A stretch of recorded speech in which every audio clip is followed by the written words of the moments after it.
Live from the Washington, D.C. area, it's the Inside Scoop, Emerald Planet. All the ecology news that our viewers want to know.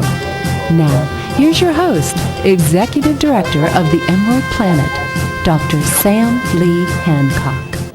Hello and welcome to the Emerald Planet as we come to you from Washington, D.C. and the United States as we look around the globe in 143 different nations, looking for the 1,000 best practices, the technologies, the services, and the products that are making a difference as we move through the 21st century. We talk much about alternative energy, transportation, and industry as far as pollution is concerned. Also, we talk about using fossil fuel to generate electricity. But one of the things that most people don't know, that actually the biggest polluters are emitters of greenhouse gases, the CO2, into the environment, actually comes through our own buildings. So it's our homes, it's the commercial buildings that surround us, government and other types of structures within a community. And so we're going to explore the issue as far as how do we cut and take the buildings that are using most of the fossil fuels and revert that to where it's actually going to be fossil fuel neutral, or carbon neutral as we call it. We have a gentleman that's working on this on a regular basis in Seattle, Washington, Vincent Martinez, who is a director of research with an organization called Architecture 2030 that we're going to talk about right now, and then they have what's called the 2030 Challenge. Vincent, welcome. Thank you. And I should say that Vincent's coming in by Skype, so if you hear a little echo or whatever going on, we'll take care of it. But Vincent, welcome to the East Coast by Skype, and tell us a little bit about Architecture 2030. What is it, and what are your missions? Okay, it looks like we just lost our Skype connection, and we'll be getting that back. And I tell you what, let's go ahead and we'll play the first video, first minute and a half. So let's bring up the video. Hi, Sam. I think I'm back now. Okay, good. All right, well, we got you back. I was just about ready to play the video to cover for your absence. But tell us a little bit about Architecture 2030 and what does that mean? Would be happy to. So Architecture 2030 is a nonprofit based in Santa Fe, New Mexico. It was started by the internationally renowned architect Ed Mazria, who's an author and educator and architect. And our mission is to transform the building sector from being the major contributor to greenhouse gas emissions and global warming into being part of the solution. So we are essentially a research institute and a think and do tank. Well, I really like that, think and do. You have so many think tanks, but not a lot of them are actually doing things. And it's just incredible the amount of work that you're doing and the research as far as trying to cut the carbon footprint of large buildings. And you sent us a very provocative video, so we're going to bring that up. That'll be about a minute and a half, and then we'll come up with the slides and talk about what you're doing and also about the 2030 challenge. So if we can play the video now, please.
Hey, Vincent?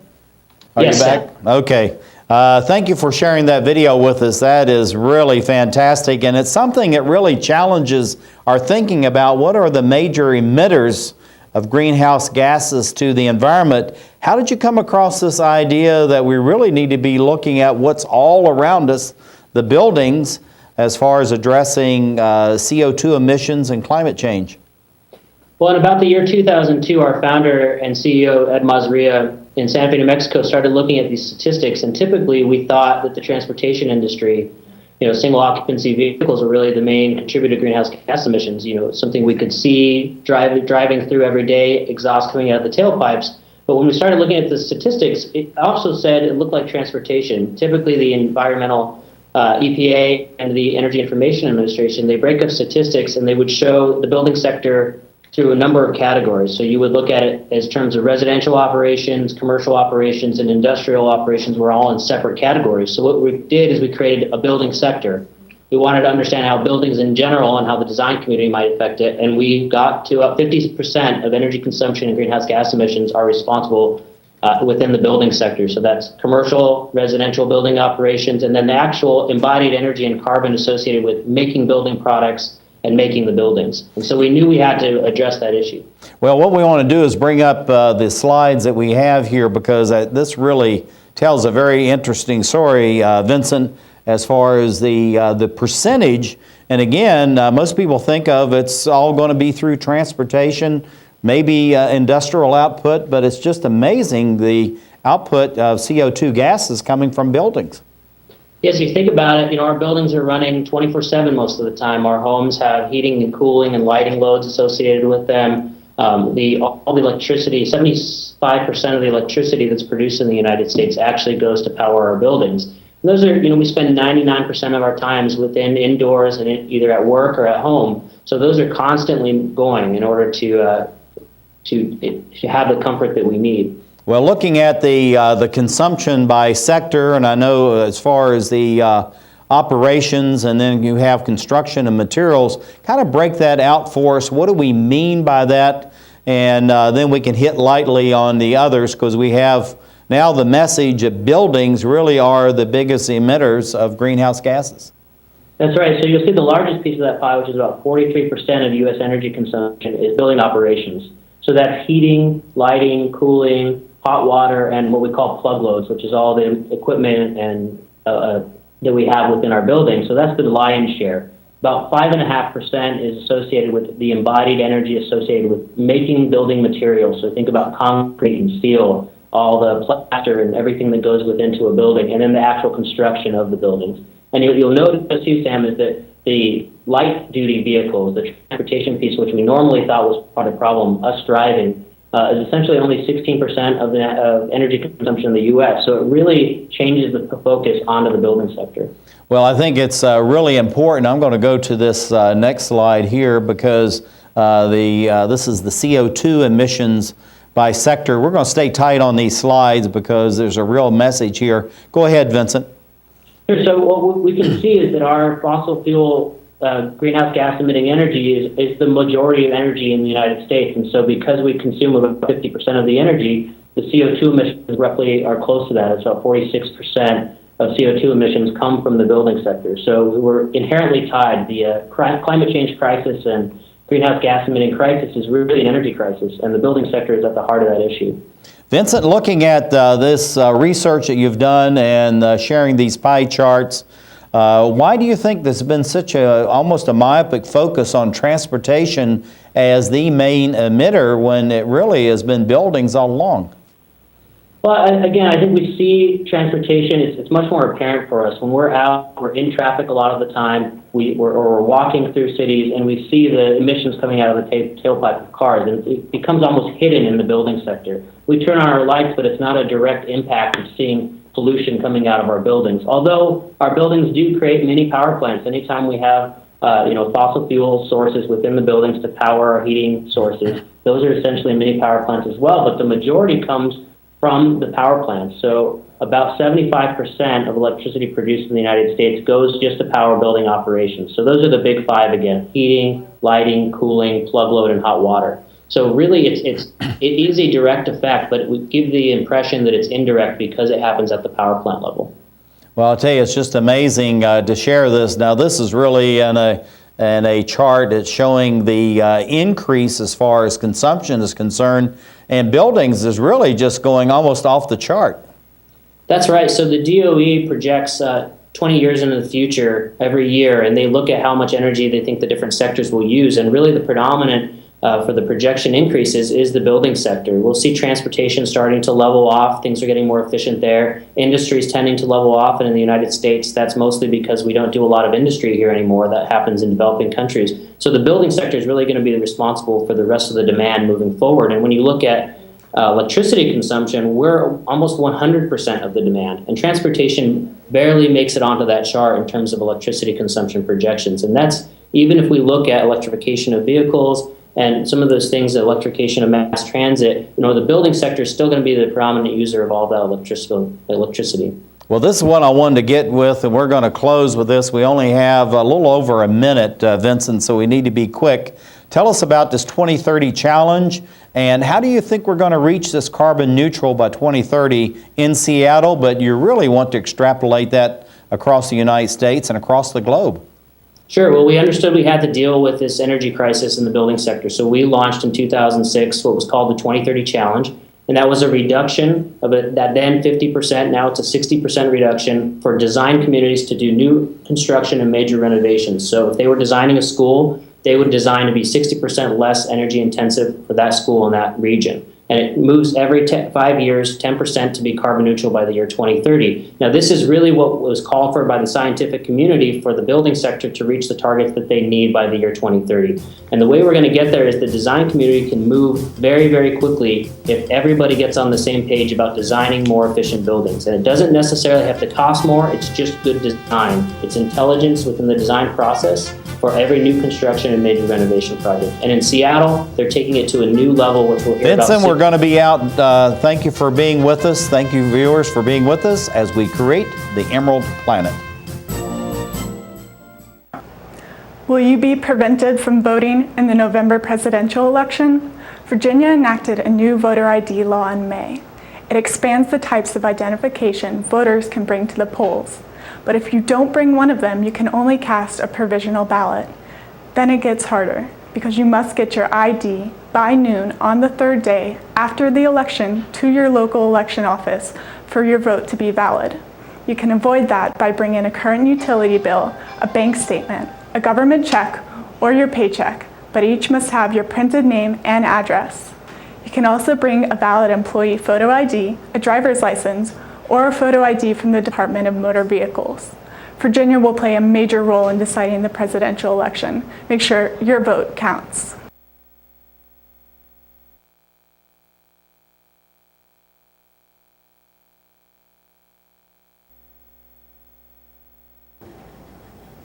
¿Se le complicará votar en las elecciones presidenciales de noviembre? En mayo, Virginia aprobó una nueva ley de identificación electoral, la cual amplía los tipos de identificación que los votantes pueden traer a las urnas electorales. Estas son una factura de servicios públicos, un estado de cuenta del banco, un cheque del gobierno o su cheque de pago. Cada una debe de tener su nombre impreso y la dirección. También puede traer una identificación válida con fotografía, una licencia de conducir o una identificación con fotografía del Departamento de Motores y Vehículos.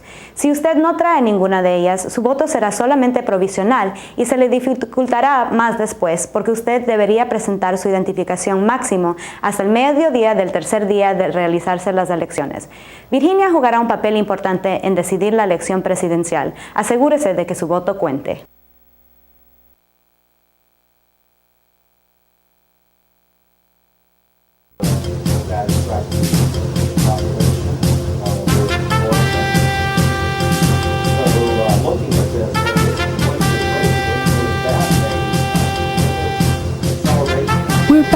To the Inside Scoop Emerald Planet.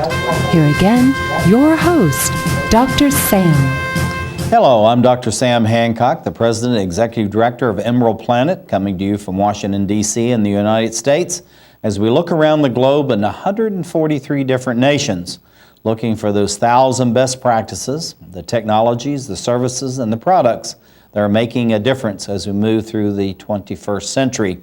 We also are in contact and working with over 750 cities around the globe and about 50,000 communities, because we know that the world is rapidly urbanizing. Now 54% of the population live in urban areas, and that's projected to go to over 70% by 2050.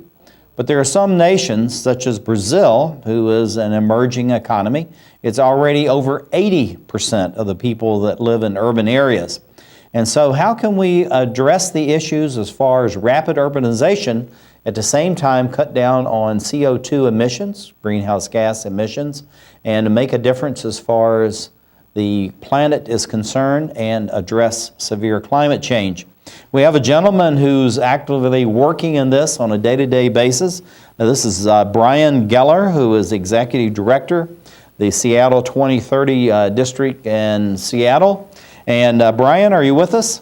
I am, Sam, yes. Welcome. Glad to have you on Emerald Planet all the way across the United States. Thank you. I'm glad to be here. Tell us a little bit about Seattle 2030 District, and then you've provided a fantastic video. It's about 6.5 minutes, and we're going to play the entirety because it introduces the entire community and the leaders that are part of the Seattle 2030 District. Tell us a little bit about that. Sure. So we are a public-private partnership in the city of Seattle, striving to create what we call the first high-performance building district in the country. Basically, we're measuring 3 performance areas: energy use reduction in buildings, water use reduction in buildings, and then transportation emissions associated with those buildings. And we're measuring them over the entire district. We've got approximately 92 million square feet of building area that we hope to have in the group. There's about 30 million participating now. And the goal is to get all 3 of those metrics that I mentioned for existing buildings down 50% by the year 2030. So it's a tremendous community effort. There's hundreds of people involved in the group, which is really exciting to see. And that's a brief overview of who we are. Okay, Brian, we're going to shift to the, I guess we're not going to be shifting to the video right now. So tell us why you're moving in this direction as far as the 2030 challenge, as we talked about a little earlier on, and what does that actually mean for the building owners, the developers, and the managers themselves? Well, sure. So the reason we're shifting in this direction, Vincent alluded to it during the previous segment. There's a lot of wonderful things going on in the sustainability community right now, but getting everyone moving down the same path towards the same goal and measuring those goals the same way is really crucial, because otherwise, when there's a lot of people doing somewhat disconnected efforts in a city or really anywhere, it's a little bit like fighting deforestation one tree at a time. We can't fight deforestation one tree at a time any more than we can fight climate change one building at a time. So what we're really trying to do here is unite all of the motivated parties that are in a city, in a downtown area, and all of the buildings that they work with, all of the buildings that they touch, the owners and managers of those buildings, the designers of them, the people who service them, the people who are tenants in them, unite them all around one common set of goals so that they can learn a tremendous amount from one another and they can go much farther as a group than they ever could on their own. How many companies and organizations are involved in what you're doing as far as Seattle 2030 District? There's approximately 70 organizations involved. 30 of them are property owners and property managers that represent over 100 buildings downtown. And then the balance, the remaining 40, are professional stakeholders, architects, engineers, and other service providers. And then community stakeholders, including our local Green Building Council, the City of Seattle, King County, and other community organizations that have a vested interest in improving environmental quality here. Well, we know it's very important that people be involved in this, and it's a tremendous amount of time and investment that's going into it. But why would the organizations that you talked about want to invest their time and money in doing this? Well, they recognize it as a tremendous opportunity where they each still have their own missions that they're pushing for, but they realize that being part of a group like this creates a greater general awareness about what everyone is doing, prevents or at least greatly lessens people replicating efforts. And if we're successful, if the Seattle 2030 District is successful, all of the organizations within it will be much more successful in their own mission. So it's really, those three key goals, the reductions in energy, water, and transportation emissions, all of the environmentally minded groups within our district will see their own mission succeed and get a lot farther if we can reach these goals together as a group. Brian, we're going to quickly go to your video because I want to do it in entirety, and we're about ready to run out of time. So let's go ahead and play the video, and then you and I will have a quick summary at the end. Excellent. Our snowpack has decreased for 8 consecutive years. As a result, we're seeing rising utility rates. In Washington State, we export $10 to $15 billion in any given year to import foreign oil, dollars that we never see reinvested here in our local community, and all of which have huge environmental consequences.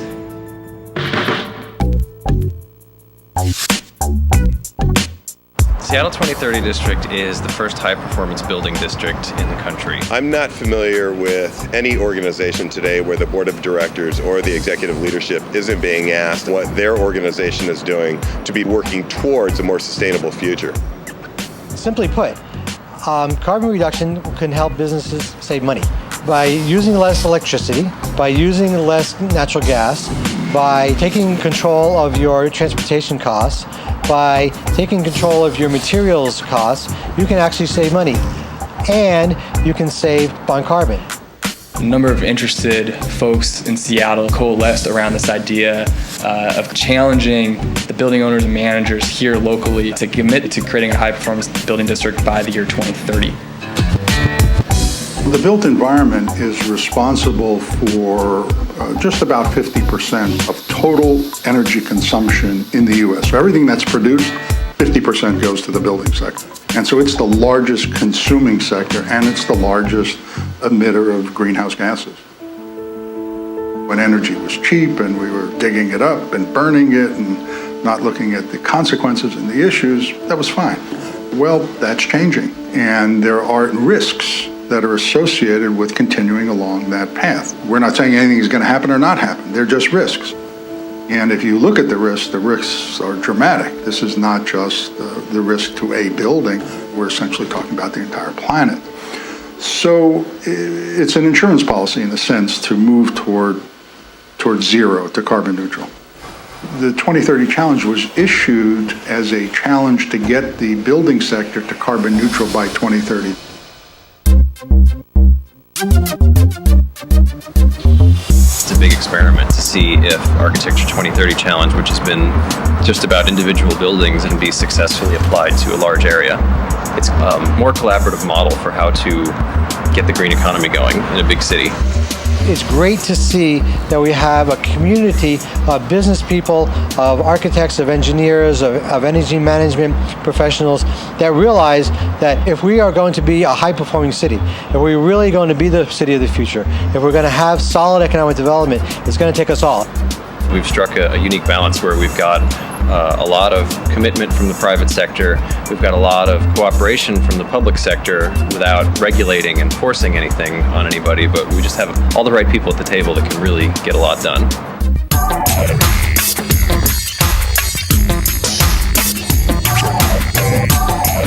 We're only adding about 1% to the existing building stock with new construction every year.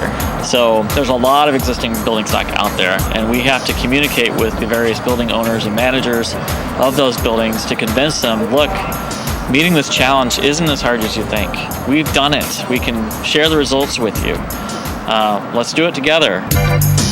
Our effort to be more sustainable, cut carbon emissions, and go green is a financial win for us. So economically, environmentally, socially, it's a win-win-win. What the market needs more of is more data to be shared to build that empirical case that we need to convince owners, lenders, managers that this is the right thing to do. Not only for the environment, but financially it can and does make sense. The organizations that come on board with the 2030 district are going to come across an opportunity for great education, along with the tools and resources to be able to move forward and implement. Those can range from audit templates, access to streamlined incentives and rebates and tax credits, to working with energy service companies and also unique and creative financing mechanisms. These tools will enable you to be able to pursue and push energy efficiency projects forward that you may not have been able to do before. You may not have even been aware of before. We feel like we still have a lot of potential to learn from others. Other developers at the table, other property managers at the table, other designers, sustainability consultants. We're all in the room together talking about this, really for the first time locally. We're not trying to burden property owners. We really believe that if they use all the tools, that they're going to meet the district performance goals that we've set simply because it's the best financial scenario for them. Everything that we've seen as an outcome of the district's work today has been very progressive, very positive, and leading to the city's goal of being carbon neutral by 2030. The key is to get everyone moving in the same direction, to set up the goals and the same metrics, the same timeline. And as these things spread, you begin to create essentially a planetary movement toward carbon neutral. We want other cities to learn from any progress that we make, any mistakes that we make. We want this to be a model that gets replicated elsewhere because we've all come to realize that we're not going to make a real dent in climate change on a building by building basis. It needs to be done on a large scale, and that's what we're going for here. We're going for a large scale.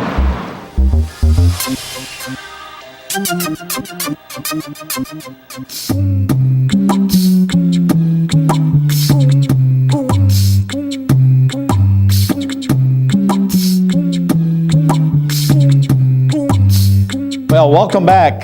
Brian, that was a fantastic video that you have there, and thank you for sharing, because this is a best practice that we can share all around the United States, but overseas as well. We only have 40 seconds left. What would you like to leave with our domestic and international audiences? Just that there's a tremendous amount of power in the hands of the folks in your own communities. The 2030 district, we're going to make a big impact. We are making a big impact here within the city. Other cities around us are going to do this regionally. If there's enough cities that want to do this, we can really make a national and a global impact. So go to 2030district.org to learn more. Brian Geller, Executive Director, Seattle 2030 District in Seattle, Washington. Thank you for being with us. Thank you for sharing the video. We'll have another of your colleagues, and thank you, dear viewer, for being with us. We look around the globe to create the Emerald Planet. Saving for retirement might be easy for some folk, but for others, it might take a little more work. And for those who haven't started, there are still things you can do to catch up. Oh, that is good news. Like getting out from underneath past debt. And don't get wrapped up with high-interest credit cards. Get you some eyes. Be diversified with your investments. Don't put all your eggs in one basket. Your financial goals are not out of reach. The choice is clear. For a happy ending, choose to save. Everyone with alcohol and drug addiction is in the same boat.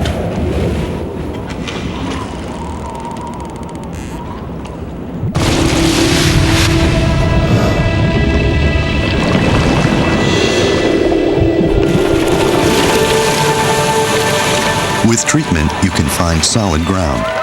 For drug and alcohol information and treatment referral for you or someone you know, call 1-800-662-HELP.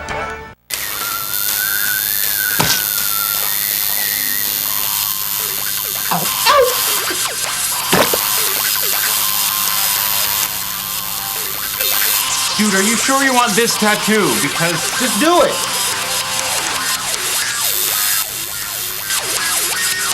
Some mistakes in life are permanent. Like hearing loss. To learn how to protect your hearing, visit asha.org. You've probably heard about heart disease, but did you know that it's the #1 killer of women nationwide? Heart disease claims more lives each year than breast cancer, lung cancer, or strokes combined. But there are steps you can take to protect yourself against it. For more information on how you can prevent heart disease, contact your local American Heart Association or visit their website at www.americanheart.org.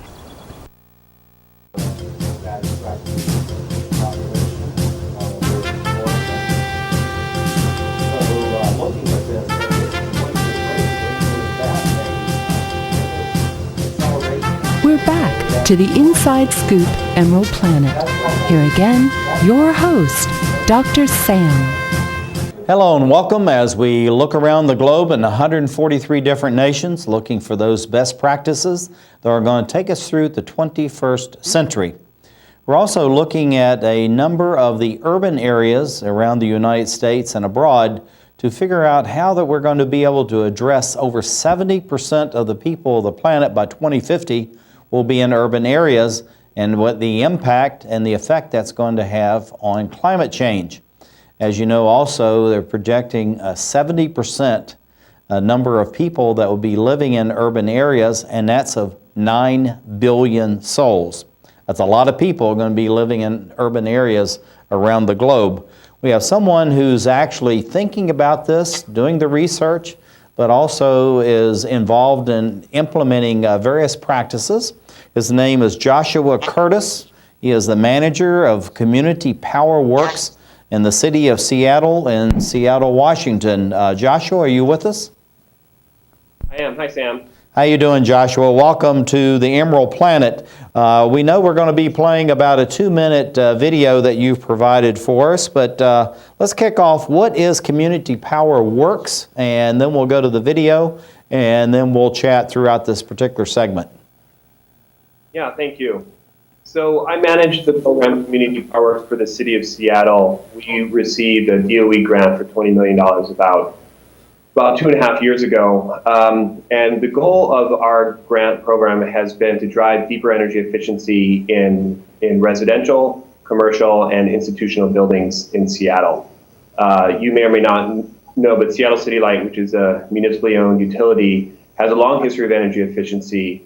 And so our goal was to try to go deeper through these one-stop shops that we've put together for a number of different building sectors. In the large commercial sector, we established a loan loss reserve and some revolving financing as well as a what we call the Carbon Reduction Incentive Fund, which is a rebate that's based on the amount of carbon that's reduced in a building. And we partnered with the local energy services company and a small private utility, Seattle Steam, to test an on-bill financing to see how deep we could get buildings to go. And so that's what we're doing right now. We've also partnered with the Seattle 2030 district. They're now administering our grant program to more vendors and to a larger building area.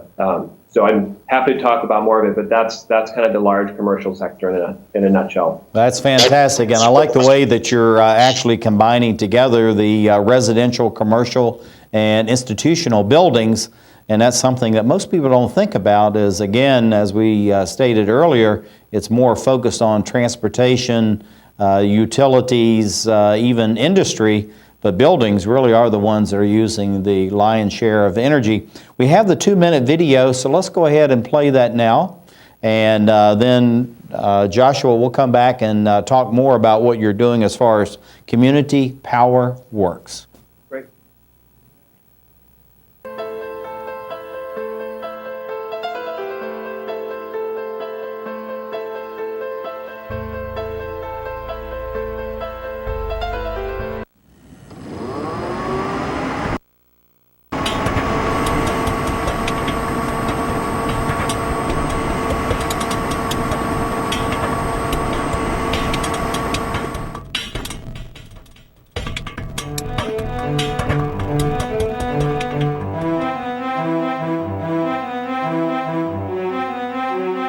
Number one, energy efficiency investments pay for themselves. Number two, it makes good business sense. Number three, it's good for the environment. Number four, it's good for the community. And overall, you don't have to make any capital investment.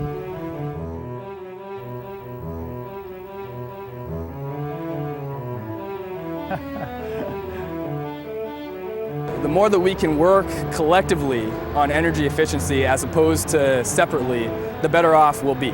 Go through and do all the evaluation and make sure that the guarantees are there, the rebates are real, the energy savings can be documented.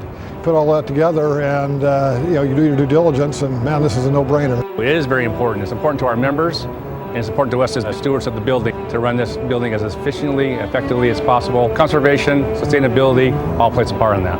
Community Power Works is an example of how, by working together, we can not only create jobs in our community, but we can do the right thing for our environment as well as bring folks into the workforce that otherwise might not have had that opportunity before. So with the training programs and so on. So I think it's a win-win-win for this community. The 2030 district is about banding together property owners and managers, professional stakeholders, community stakeholders, uniting them as one group around one set of goals so that we can all move a lot further together than we will on our own. We support this project because we have donors who want to make investments in companies that believe in green economies, that develop programs that are actually meant to make the economy better. So we're in it for the long haul. This project has seen significant upgrades to our ventilation systems, which consists of kitchen exhausting, as well as air conditioning systems for all of our areas. We also did a significant amount of steam pipe insulation that had deteriorated and has actually made a huge impact as well. It's significantly improved our efficiencies. It's accessible to anybody who really wants access to it, and really makes my life a lot easier. I love it. It's going to take all of us to complete this puzzle, even you. At the end of the day, we all have a role to play. We take the high road. I just want to say, I hope you'll join us in walking that high road, because that's the way we're going to prosper as a city. If you're not doing energy efficiency right now or have it in your plans, there's a good chance that your business is going to be obsolete.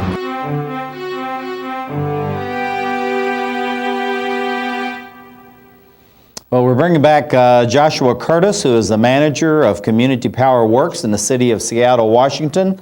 And Joshua, welcome back. Thank you for sharing that fantastic video. How do companies and organizations get involved with your organization? So there's a number of ways. I think as I mentioned earlier, we have a new partnership with the Seattle 2030 district. They have a really robust membership now in downtown Seattle. And so what they've done is they've reached out to a lot of their building member owners, and then they formed really good relationships with a few vendors in town, primarily energy service companies. And so energy service companies, of course, are out there. They're talking to a lot of building owners. They know whether or not a building owner has perhaps some interesting energy efficiency work. And so they'll either approach the Seattle 2030 district, sometimes they'll approach me personally, or a building owner will have heard of us through the 2030 district or perhaps elsewhere, and they'll go to a vendor and they'll say, okay, how do I access these rebates? And then we kind of start from there. We have an application for the Carbon Reduction Investment Fund, and we go from there. And I should mention, there was a mention there of creating jobs, and we do have a community workforce agreement that Emerald Cities helped us to put together with the building trades and with McDonald Miller and McKinstry here in Seattle and a number of other community groups that really takes that project labor agreement model and then adds in some other community hiring benefits. And so every vendor that works on our projects has to sign on to the community workforce agreement. Well, looking at what you're doing and the impact of the Community Power Works, how do you go out and find these people? I know that you're working with the Seattle 2030 district and others. And is there another way that you're bringing in, say, the homeowners or the institutional building owners, managers, and developers that are a little bit different than the commercial side of all of this? Yeah, no, you're exactly right. There's different ways that we can reach out to all of those different user groups. On the residential side, that's actually the most public-facing of all of our programs. About half of the $20 million went into the residential program. And so we've really built from the ground up a one-stop shop. And that starts with an energy performance score that a homeowner will do with an auditor here locally. And then we have about 26 different contractors that are in our pool. We have a really robust online portal. But really residential single-family homeowners generally hear about us through friends and relatives. We find that we're referred a lot. We've got 93% customer satisfaction. But they'll also hear from us through direct mail letters. So earlier in the summer, we actually sent a letter out to oil heated homes here in Seattle, and so sort of made the pitch to them that there's a unique opportunity here to actually access some rebates that they don't normally have access to. So we saw a lot of customer interest out of that. Then we'll do radio ads. We partner with Seattle City Lights whenever they send out a bill, they'll insert for us. And then we also partnered with O-Power. As you probably know, O-Power is an insert that really compares a customer's usage to what their neighbors are doing. So it's sort of applying some social pressure for people. They'll see that, hey, maybe I'm not doing so great as I thought I was. And then they'll have a link to our website on there. So we try to get to customers as many different ways as we can. Well, I think this is really important because the only way that you're really going to reinforce the message and truly brand the Community Power Works and also the Seattle 2030 District is to have multiple ways that people can hear about you, but also to be able to get involved and be a part of what's going on. So share a little bit more about how you see this leverage with the Seattle 2030 District and how you think that's really been a benefit to your organization, but also to address the issue as far as even water and soil quality, not just air quality. Yeah, so we're really happy that we've entered into this partnership with the Seattle 2030 District. We've always coordinated with them, but we really are two sides of the same coin. And so when we're out there talking to building owners and partnering with vendors to see if we can drive building owners to achieve that deeper level of energy efficiency, we're talking about often loans and meter-based financing and off-balance sheet financing, and so they can be fairly abstract principles that normal facility managers maybe are not empowered to discuss. And so where the Seattle 2030 District comes in is they're really out there working with business owners, property owners, helping them to internally develop goals within their own organization. So when a group like us comes in and says, well, here's a great tool to get to 25, 30, 40% energy efficiency, somebody says, oh, yeah, of course, we're part of the 2030 District. That's actually something that we've been trying to do. On the flip side, for the 2030 District, while they're developing some really great partnerships and have a wonderful conceptual model, they often don't. Joshua, we're going to have to leave you. Thank you for sharing with us and being here as we create the Emerald Planet. She's had more than a dozen fractures. And in the next few years, she faces 2 major surgeries to strengthen her fragile bones. She's only 10 years old. Most people don't worry about fragile bones until late in life. For those with osteogenesis imperfecta, brittle bones are a concern throughout their lifetime. Find out how you can strengthen this child's future. Diabetes is a killer. After I was diagnosed, I didn't feel sick, so I didn't listen to my doctor. Then it struck. I had a heart attack, then a stroke, and I was only 49. Most people with diabetes also have high blood pressure and cholesterol, which can cause severe heart damage. In fact, 2 out of 3 people with diabetes die from heart disease or stroke. Don't let diabetes destroy your life. Call for your free diabetes survival guide. Choose to live.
To the Inside Scoop Emerald Planet. Here again, your host, Dr. Sam. Hello, I'm Dr. Sam Hancock, coming to you from Washington, D.C. in the United States as we look around the globe in 143 different nations, about 750 cities, and over 50,000 communities. That's a lot of territory to cover when we're talking about climate change and how we're going to address what is happening to the environment, but at the same time, how we're going to be able to accommodate 2 billion new souls by 2050. And as we know that the Earth is rapidly urbanizing, we're now at 54% of citizens living in urban areas, and that's going to over 70% by the middle of the decade. And so as we look at the 2050 and what we're going to be doing, we want to have it so that people actually have an increased quality of life, not less. And we have a group in Seattle, Washington, part of the Seattle 2030 district, a number of other organizations. And also we have Emma Karlsson, who is the Director of Sustainability at JSH Properties in the greater Seattle, Washington area in Washington State. So Emma, welcome to the Emerald Planet. Thank you. Glad to have you with us and coming all the way across the United States. And tell us a little bit about JSH Properties. And I'm going to jump through some of your slides that you sent to us. And we're really going to talk about the urban planning district, which is the overlay with the Seattle 2030 district.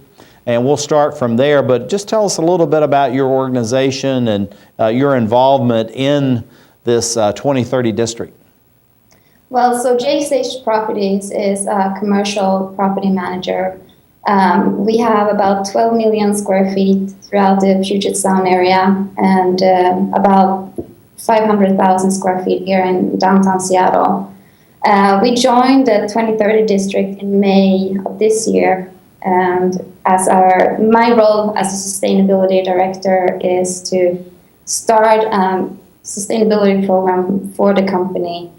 And so that was just a natural choice for us to join the 2030 district to reach our goals when it comes to carbon, energy, and water conservation. We're talking about 12 million square feet. That's a lot of building. I want to come to this first slide that we have here, which actually lays out what you have in downtown Seattle as far as the Seattle 2030 district. And so looking at this, the footprint that you actually have with your buildings, how does it mesh in with what we're looking at right here? And why would your company want to get involved in something like this? It's going to take a lot of time and possibly some investment to do this. Well, for us, it's we provide an additional value to our clients. We deal with a lot of different property owners.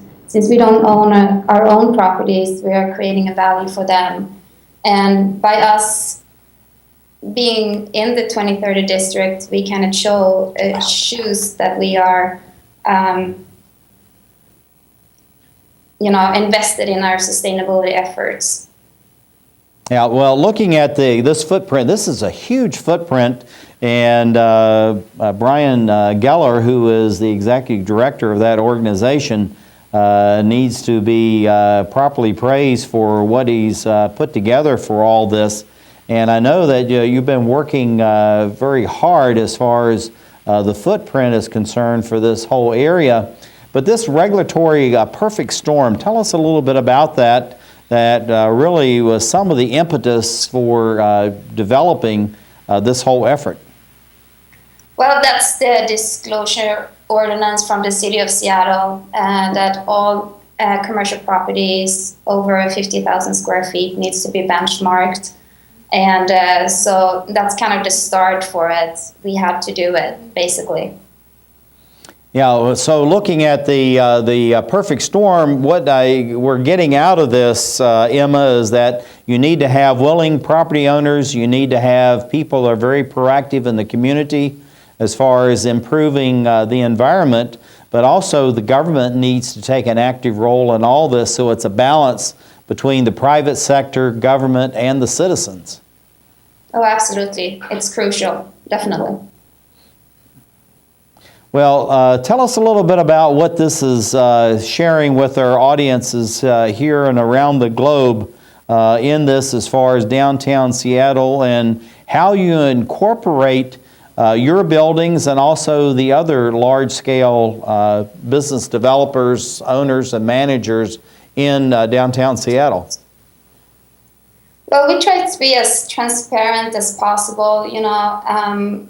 Starting up the sustainability program for JSH, we really try to focus on our energy, water, and transportation as our first goals, which is really transparent with the 2030 district goals. Those are things we can measure and goals we can set by the year 2030. So it's just a natural choice for us. Well, leaving this slide up for just a minute, tell us how you're translating then the energy savings and the investment by the tenants that you have in your various buildings throughout the entire region, and how that really may be a competitive advantage for your company when seeking out new clients or retaining clients that have been in your buildings before. Well, 2030 has been great for us. We have been able to kind of take advantage of all of their resources and been able to really create a program around our buildings to really reduce energy and water and transportation.